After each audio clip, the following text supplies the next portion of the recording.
Welcome to a live experiment in coffee casting. And the live experiment is this, that right now, though I'm aware my voice actually sounds quite chipper, I'm feeling pretty beat. Yesterday, I had one of those days where my body let me know in no uncertain terms that it needed to rest. And that's quite rare for me. The last time I had it as pronounced as that was Christmas time of last year. And that was coming out the back of trying to build Greater Life and do the various assessments for our masters. And pretty much everyone on my cohort got burnt out. And I remember maybe it was the day after Boxing Day.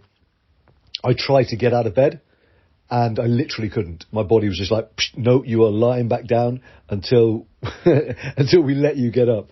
And yesterday was similar. I dropped the kids off did the school run, dropped the kids at school, and just like I driving back, I nearly fell asleep at the wheel, and it was like, okay, wow, I really have to honour this. And so I went back to bed about 9 o'clock and slept until about 1 o'clock, and didn't feel much better, but felt slightly more human, and could still then carry on and do the school pickup and things. But even today, I noticed that whether I'm fighting off an illness or it's just some exhaustion that's there. I've been doing some work for a company in New Zealand at the same time as trying to run Greater Life, and obviously you've got very different time zones operating there. And yet I'm also aware of a wider trend of having not posted much on LinkedIn and not really interacted much on LinkedIn recently, and of actually not wanting to create coffee casts. So that for all there may be some kind of physiological explanation, there's also something psychological going on. And that's what's led to this experiment, this live experiment, to test the hypothesis, the idea, the notion that I've heard before, which was a real game changer for me. And it's not that surprising, but when I first heard it, it really opened my eyes. I was perhaps ready to hear it at that time. And it is this: instead of waiting to do something when we feel like doing something, when we've got the motivation or the energy, the idea is that, in fact, mood follows action. So we'll feel like doing it once we start doing it, right? And as I speak now, I recognise that this really is something I love.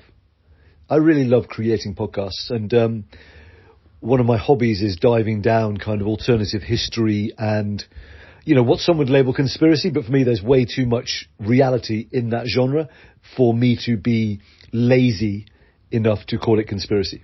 So I would call it alternative narratives in history. I did one of my personal podcasts with a couple of real outstanding people in that field. And since then, I've been getting quite a few comments and things, people saying it's one of the best podcasts they've heard, and that's really gratifying to know that me showing up and doing the thing that I felt called to do has had an impact in people's lives. And in small ways, that's also starting to happen for Greater Life. And so as I speak now, I can only attest to the truth in my life right now that mood does indeed follow action. Because I can still track some physiological tiredness. I will still probably have a power nap shortly. It's one of my great joys in life, is the fact that I've managed to develop the capacity to power nap well. And yet there is a sense of joy in my heart as I speak right now. There is an aliveness in my system that wasn't there before I hit record and began creating this episode. So what comes to say is, and this is, I can only say this is true for myself, but maybe it's true for you too, is that there are going to be times where I may not feel like doing the thing that I know will nourish me.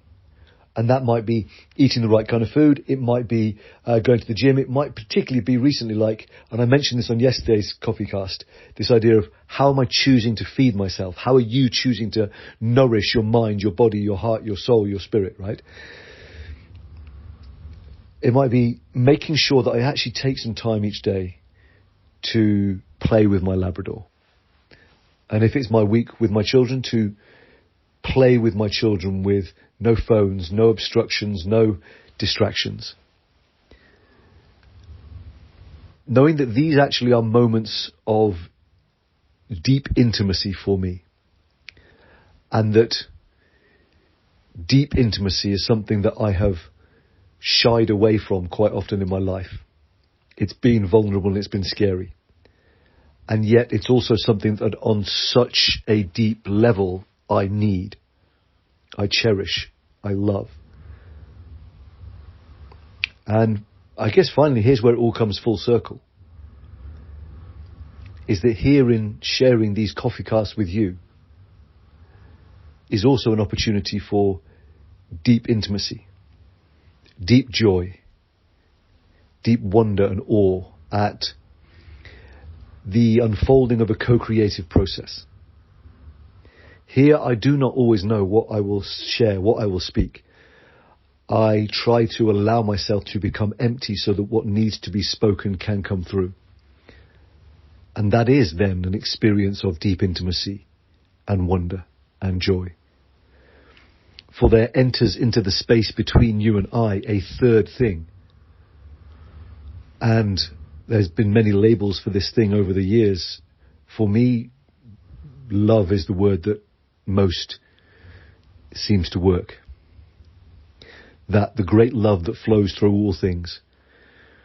If I can get out of my own way and allow that love to speak through me, then what unfolds, hopefully, is a coffee cast that has been worth your investment of time and energy to tune into. So, does mood follow action? Well, in the case of George creating coffee casts, it would seem to be the case that it does indeed. How about for you? Is there anything that perhaps you've been resisting?